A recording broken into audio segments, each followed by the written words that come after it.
The ambulance siren faded into the darkness, leaving the metallic tang of blood lingering in the hospital corridor. I held her hand, trembling, not from fear, but from the weight of knowing how fragile the moment was. Her eyes were half closed, lips quivering with unspoken terror.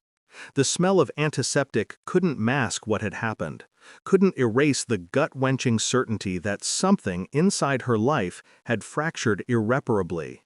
The doctor's voice cracked, quiet but sharp. "Call the police, now." I nodded, but my mind was already racing. I noticed the bruise forming beneath her sweater, the faint ink smudge on her wrist, the way her small fingers clenched instinctively around mine. Every detail screamed secrets she couldn't yet say aloud. Every heartbeat drummed a warning. This wasn't an accident. Someone had crossed a line. I returned home, retracing the steps that brought her here. A discarded backpack, a message on her tablet, timestamps that didn't align. The world outside was silent, indifferent, but inside my apartment, patterns emerged. Every lie she had tried to shield, every half-truth, now glimmered under scrutiny. I examined the photos she'd taken, innocent at first glance, but a shadow in the background caught my eye. Logic battled panic. The calm voice in my head repeated, "Observe, record, wait." Each clue grew colder, sharper, more certain. The crime wasn't random, it was deliberate.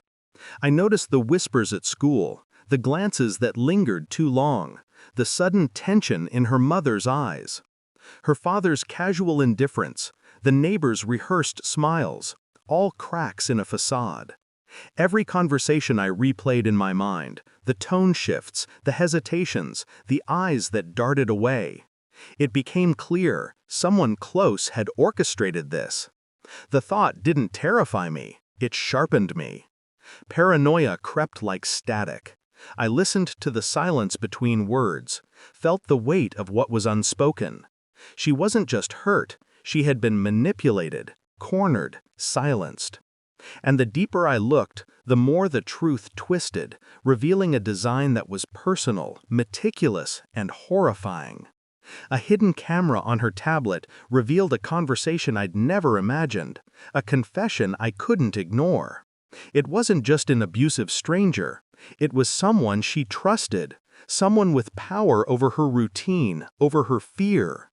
The crime wasn't about money or revenge, it was control, pure and calculated. I sat in my chair, staring at the images, letting the silence stretch, letting comprehension settle. No scream, no outburst, only clarity. I knew exactly what had to be done. I confronted the perpetrator with precision, no shouting, no dramatics. I laid out the evidence, every timestamp, every photo, every recording, without emotion. I watched as their confident mask faltered, their carefully rehearsed lies unraveling with each word. I contacted the authorities at the right moment, guided them with surgical accuracy, ensured the truth hit where it would hurt most, exposure.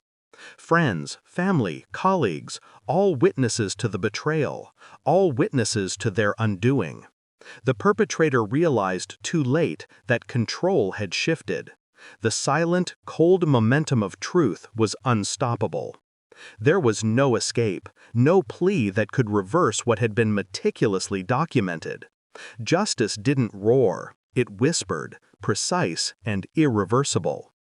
Afterward, silence.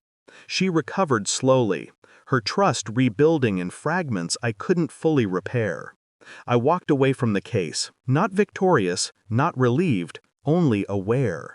There was no heroism in this, only observation, only survival, only truth. I left the apartment, the city humming indifferently, lights flickering on damp streets.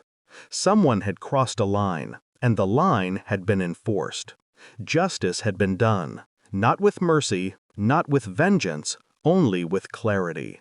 And as I disappeared into the night, one thought remained. The world doesn't forgive, it only records.